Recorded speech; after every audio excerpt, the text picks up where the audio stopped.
Kumusta mga bata? Ngayon ay ituturo ko sa inyo kung paano gamitin ang Microsoft Word o MS Word gamit ang inyong cellphone or tablet. Una, mag-download kayo ng Word. Kuhanin nyo ito sa inyong Play Store or App Store. So, i-click nyo and then type nyo yung search kayo ng Word. And then, ang Word ay ito, kulay blue na may W siya. And then, i-click nyo and then download. So, dahil naka-download na ako, punta na ako sa app. So, itong Word, i-click nyo yan, tap nyo, ganyan ang lalabas mga bata. Pag na-download nyo na, so, yung new document yan, yung blank document, ito yung lalabas. So, pwede na kayong mag-type.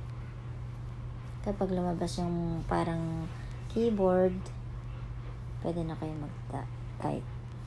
So, pag tinap nyo kasi yan, may lalabas na cursor, yung parang yung guhit na yan. And then, pwede na kayong mag-type. Halimbawa, Maria de la Cruz. So, example yan yung inyong pangalan.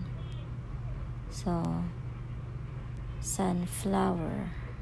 Example. So, example, meron kayong pinapagawang project. Halimbawa, mga halimbawa ng produkto.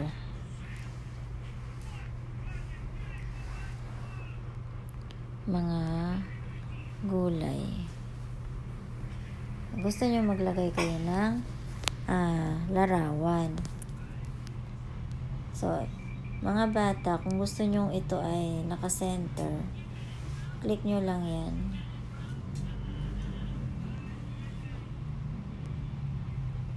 Highlight nyo. And then,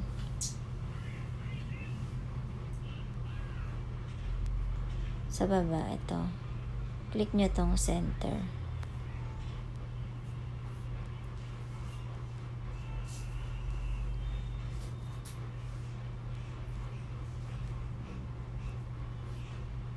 Yung return, yun yung parang mag-e-enter kayo.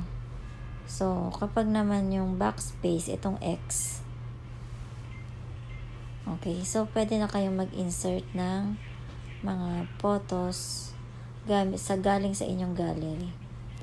So, click nyo yung home and then insert pictures. Kukuha kayo dito sa inyong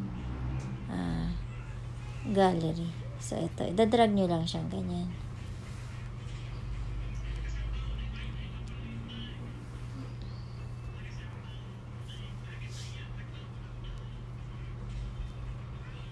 Yan. So, ito yung gitna niya.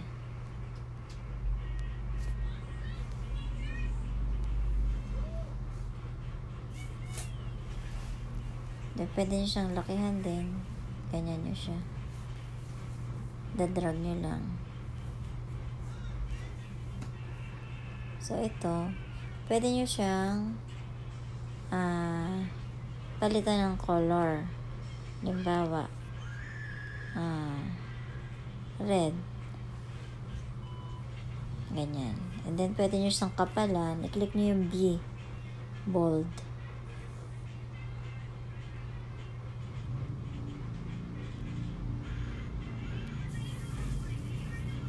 And then, halimbawa, underline.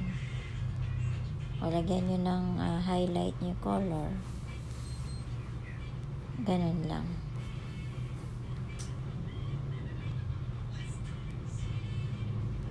So, ito yung font size niya, yung 11. Pag nakita nyo yung 11, i-highlight nyo muna, mga bata. Click nyo yung ito. Medyo mahirap lang kasi ang cellphone. Pero, dahil nga syempre hindi naman lahat may laptop, pwedeng cellphone ang gamitin sa MS Word. So, i-click nyo tong plus.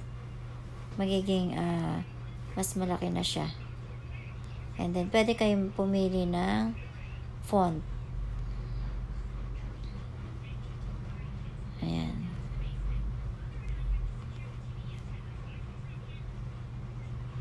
Ito yung mga font niya. Pwede kayong mag-download. Arial Round. Halimbawa, itong mga gulay, pwede rin nyo siyang palitan or i-bold nyo. Yung Calibri bold na yan, pwede nyo siyang palitan. Halimbawa, ayan, Britannic, Broadway. Yung 11, gawin nyo siyang itong 11, i-click nyo lang tong plus para lumaki siya.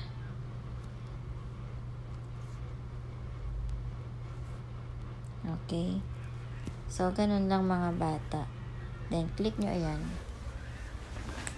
Kung ipapasa nyo na siya, i-click nyo lang ito. Ayan, yung parang arrow. And then, write nyo yung file name. Halimbawa, Maria de la Cruz.